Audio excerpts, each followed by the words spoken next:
विमला और दिनेश ठेका मजदूर थे। वे दोनों ठेकेदार सूरजमल के यहाँ काम करते थे। शहर की ना जाने कितनी बिल्डिंगों में इन दोनों पति पत्नी का पसीना लगा था। एक दिन की बात है, उन दोनों ने अपना काम खत्म किया, दिन भर की दिहाड़ी ली और अपने घर की ओर चल पड़े। लेकिन रास्ते में बहुत तेज बरसात शुरू हो गई। अरे, ये अचानक बारिश कहाँ से शुरू हो गई? यहाँ कहीं छिपने की जगह भी नहीं है। बादल तो थे ही विमला, तभी तो बारिश हुई। वो देखो, वहाँ वो पेड़ है ना, उसी के नीचे खड़े हो जाते हैं दोनों। वे दोनों बारिश से बचने के लिए पेड़ के नीचे खड़े हो गए। उन्होंने सोचा कि बारिश खत्म होगी तो घर चलेंगे, लेकिन पता नहीं उस दिन बारिश ने भी क्या कसम खा ली थी, वो रुक ही नहीं रही थी। बारिश तो रुकने का नाम ही नहीं ले रही है विमला। मुझे भी ऐसा ही लग रहा है। चलिए फिर ऐसे ही भीगते हुए चलते हैं।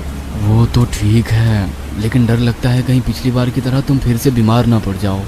अरे कुछ नहीं होगा मुझे, आप चलिए। लगभग 2.5 किलोमीटर चलने के बाद वो अपने टूटे फूटे मिट्टी के घर के पास पहुंचे। उनके मकान की छत से लगातार पानी टपक रहा था। घर में जो भी थोड़ा मोड़ा सामान था वो भी बारिश के कारण पूरी तरह से भीग गया था। दिनेश ने देखा कि उसकी माँ और उसकी 6 साल की बेटी रूपा दोनों एक बड़े से प्लास्टिक से अपना सिर ढकने की कोशिश कर रहे हैं, लेकिन हवा इतनी तेज है कि वो प्लास्टिक बार बार उड़ जाता है।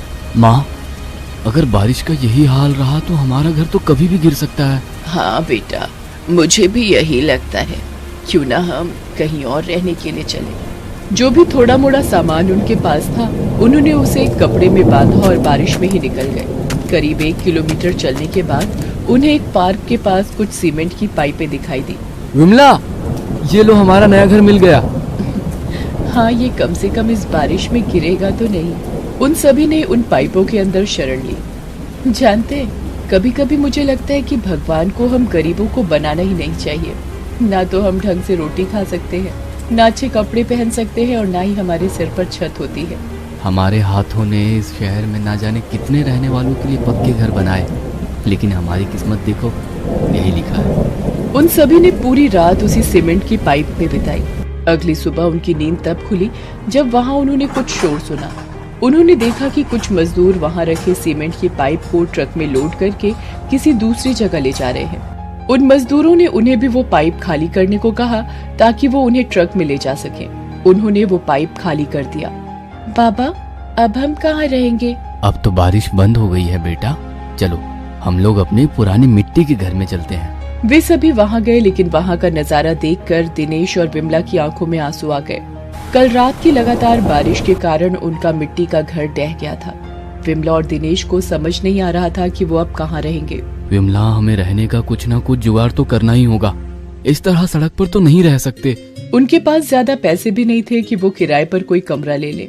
उस दिन दोपहर तक वो हर जगह भटकते रहे, लेकिन कहीं बात नहीं बनी। विमला, मुझे लगता है कि जब तक कोई और व्यवस्था नहीं हो जाती हमें खुले में ही रहना होगा, फुटपाथ पर।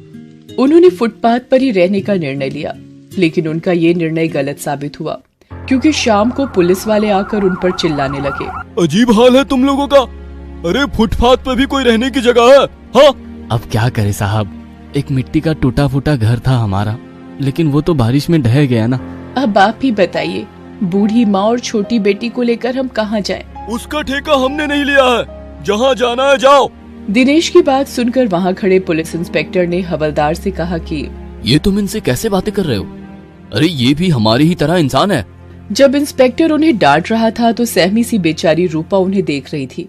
वो बेचारी अपनी दादी के पीछे छिपने की कोशिश कर रही थी। उसे देखकर इंस्पेक्टर को बहुत दया आई।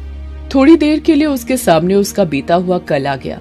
उसने दिनेश से कहा, देखो भाई, इस तरह सड़क के किनारे फुटपाथ पर तुम नहीं रह सकते, ये गैर कानूनी है।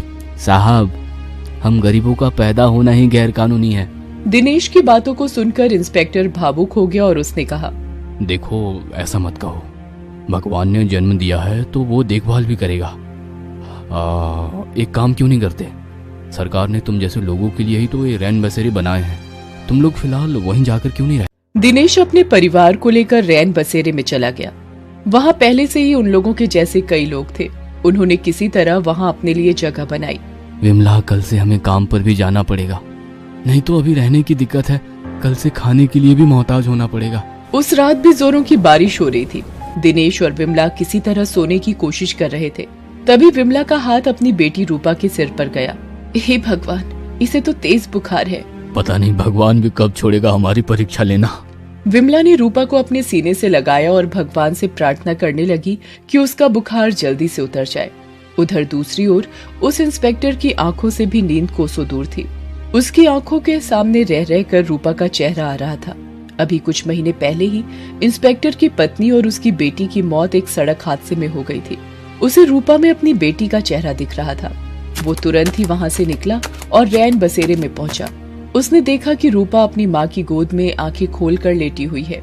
रूपा ने जैसे ही इंस्पेक्टर को रैन बसेरे में देखा तो वो काफी डर गई और उसने डरते हुए उससे कहा, अंकल, मुझे तेज बुखार है, भगवान के लिए हमें यहाँ से मत निकालिए।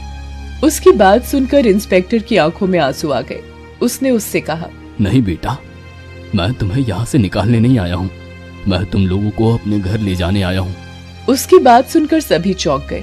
उन्हें मन ही मन डर भी लगने लगा कि कहीं इंस्पेक्टर साहब उन्हें जेल में ना बंद कर दें। तब इंस्पेक्टर ने उनसे कहा, देखिए, आप लोग बिल्कुल ना डरे, मेरे साथ मेरे घर चले। जब तक आप लोगों के रहने की कोई दूसरी व्यवस्था नहीं हो जाती, आप वहाँ रह सकते हैं।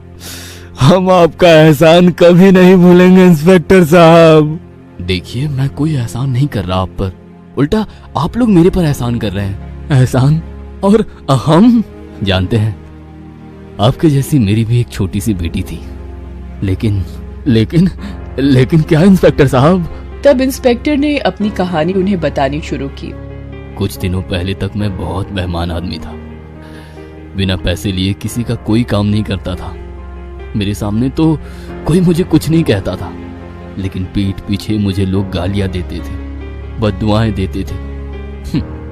लेकिन मुझे उनसे कोई फर्क नहीं पड़ता था। घूस और बेईमानी के पैसों से मैंने अपना बड़ा सा आलीशान घर बनाया। मैं सोच रहा था कि मैं अपनी बेटी और बीवी को एक शानदार जिंदगी दे रहा हूँ, लेकिन वो कहते हैं ना, बेईमानी का पैसा पचता नहीं है। मेरी बेटी और पत्नी एक सड़क हादसे में चल बसी। ओह, जब मैंने आपकी बेटी को देखा तो मुझे लगा कि मेरी बेटी फिर से वापस आ गई है। मैं घर तो चला गया, लेकिन बार बार यही सवाल मेरे दिमाग में आता रहा कि अगर मेरी बेटी जिंदा होती तो क्या मैं उसे इस तरह छोड़ देता। आप लोग मेरे साथ चलिए, यही मेरी बेटी को सच्ची श्रद्धांजलि होगी और मेरे पापों का प्रायश्चित भी। इंस्पेक्टर उन्हें अपने घर ले आया। दिनेश अपने परिवार के साथ उन्हीं के साथ रहने लगा। धीरे धीरे इंस्पेक्टर साहब की मदद और कुछ पैसे जोड़कर दिनेश ने भी अपना 2 कमरे का पक्का मकान बनवा लिया।